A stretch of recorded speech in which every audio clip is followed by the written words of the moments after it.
There are very few things that automotive enthusiasts can agree on, but one of those is an appreciation for the quality and solidity of German automobiles. Maybe it's something in the water or the beer, but Germans have a knack for creating luxury vehicles whose general sense of quality and solidity endears them to buyers around the world. The question is, can a vehicle from another country possibly embody those same qualities? How about a vehicle from China? Today we're going to find out using the power of science. We have set up a series of highly technical and detailed challenges to see if a Chinese car can compete with the qualities of a German luxury car. But first of all, we need representatives from each nation. With hands-on test drives and reviews of exciting Chinese market vehicles, Wheelsboy is the #1 source for China auto insights. Be sure to check us out on Instagram and Facebook. Ideally, we would have used this as an excuse to borrow a 911, but since China doesn't make any sports cars, we decided to go with the next best thing, mid-size SUVs. For Germany, we have chosen the icon from Ingolstadt, Audi. Specifically, we got our hands on a locally produced Q5L, one of the best-selling premium SUVs here in the Chinese market. And so who will hold the torch for China? We needed something similarly priced, similarly positioned, and that would meet the high quality expectations of the Germans. So we chose the Voyah 3. Today's test car is the extended range EV version, but the full EV version is currently on sale in Norway. So each time the 3 meets the high quality standards of the Germans, it will be awarded 1 pretzel. But for each time it doesn't quite meet those standards, it will be reprimanded in a bad German accent. So let's start with the interior. Now, Germans are known as being no nonsense, and the interiors of their cars have to be practical first and foremost. So let's put this to the test by seeing how many cans of German beer we can fit into the interior cubbies of the 2 cars.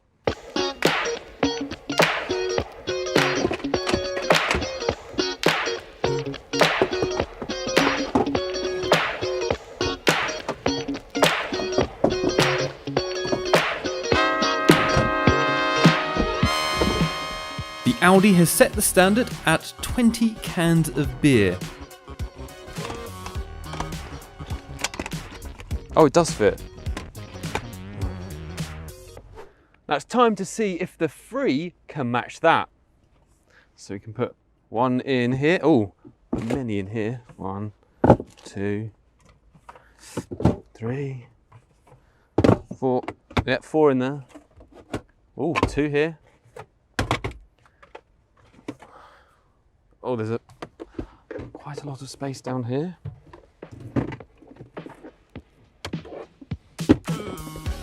Very scientific.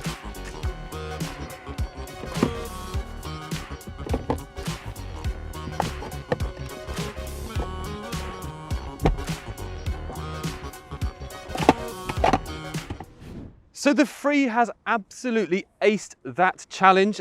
They fit a massive 38 cans of beer on the interior, thanks to that center console, and that's thanks to it being an extended range EV.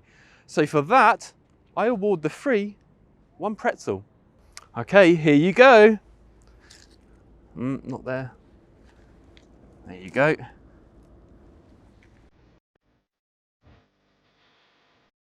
For our next challenge, we will see if the 3 can measure up to the Germans' reputation for high quality and high-tech interiors. Now, when it comes to interior quality, the 3 is definitely a match for the Germans. There's plenty of soft touch materials around this interior. And there's also these lovely soft leather seats which have cooling, heating and a massage function.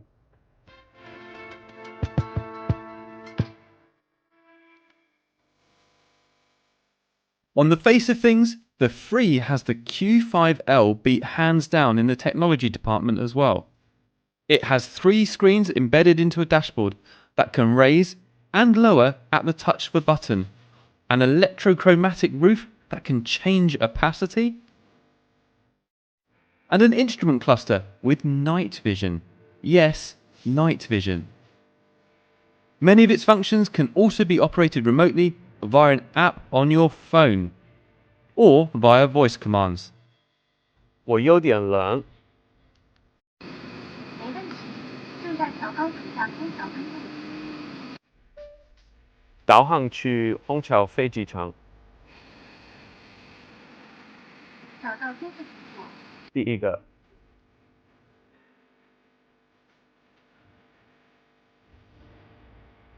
Since this is an EREV with a 33 kilowatt hour battery pack, it also has 3.6 kilowatts of V to L capability, which means I don't have to skip my coffee this morning.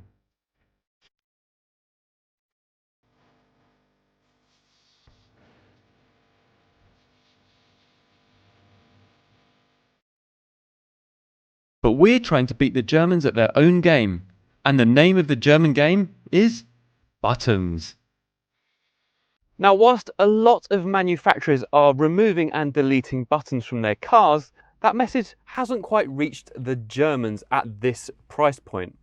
So we're going to see how many buttons the Q5L has against the free. Now, I actually like having physical buttons within the car. It's much more convenient and safer than throwing everything onto the screen. Now, the Voyah 3 also has voice commands, but this is about buttons. So let's start counting the buttons in the Q5L. 1, 2, 3, 4, 5, 6, 7, 8, 9, 10, 11, 12, 13, 14, 15, 16, 17, 18, 19, 20, 21, 22, 23, 63, 64, 65. So clearly the 3 loses this round with only 50 buttons. So it's time to reprimand it in a bad German accent. 9, 9, 9, 9.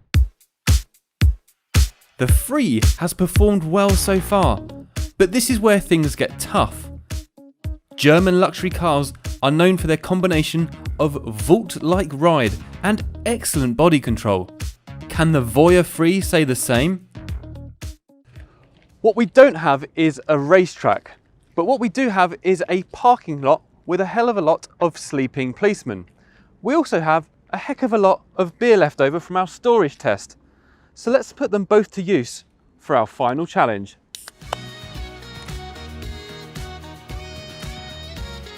The concept is simple. Each car will set off and run over a sleeping policeman at low speed, then accelerate to 60 km an hour. When they reach the end of the lane, they'll slow down to 20 km an hour to make a turn and head back the way they came, crossing a couple more sleeping policemen along the way. They will then repeat the same process on the way back, accelerating to 60 km an hour and then slowing back down for the finish. But we're not testing lap times here, we're testing ride and body control. So as you can see, we've left a glass of beer in the cup holder, and we're going to do the test to see how much beer is spilt out of this cup after we mark it with a pen. Now, as you can also see, we've protected the car with these towels because this is a rental and we don't want to return the car smelling like the floor of a beer garden after Oktoberfest.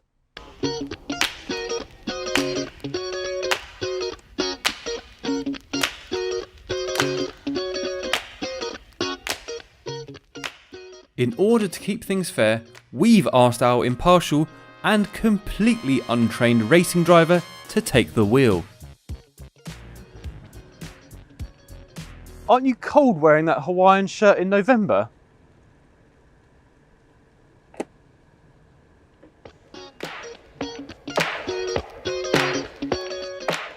The Q5L is equipped with Audi's legendary Quattro all-wheel drive system, a 2-litre turbo that pushes 185 kilowatts and 370 Newton meters of torque through a 7-speed DCT. 0 to 100 kilometers an hour takes 6.9 seconds. So we've asked him to put it into comfort mode, but it doesn't matter that much because it doesn't have adjustable suspension. So let's go. You ready? I think he's ready. 3, 2, 1, go!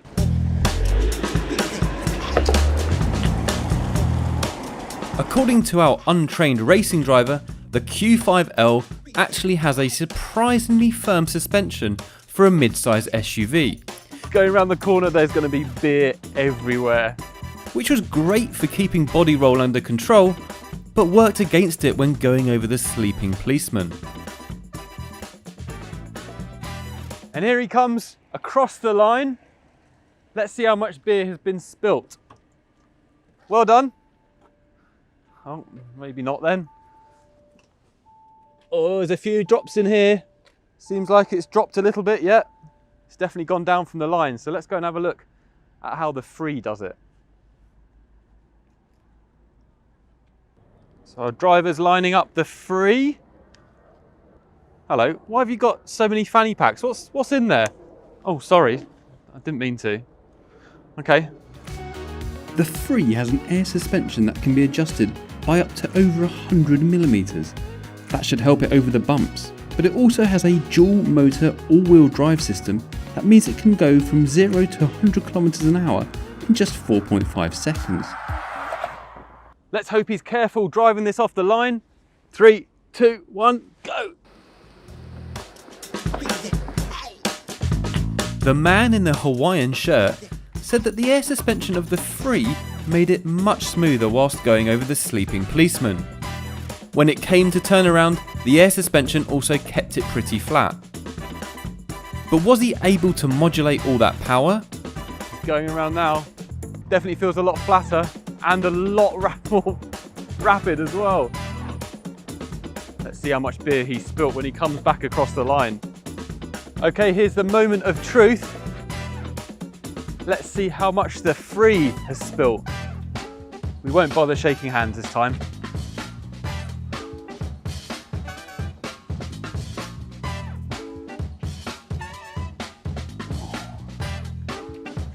Almost none. So which of the two cars spilled the least amount of liquid? Was it the Q5L or was it the Free? Let's bring them over to our picnic table to have a look.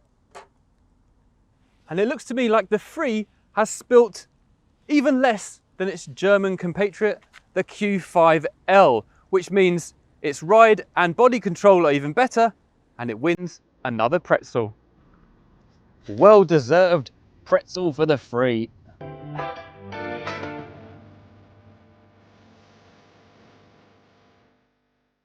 So what have we learned today? According to the highly scientific and uniquely German tests that we have performed, it would seem that a Chinese car can embody some of the most important characteristics of a German automobile. With a score of 2 pretzels, the Free is the most German Chinese car we've ever driven. Thanks to the surprisingly refined ride of the Free, it means I'm now not cleaning beer out of the high quality interior for the next 3 hours. So that leaves me with one more thing to do, which is enjoy a sip of this lovely German beer, eat some German pretzel and head home. Thank you for watching.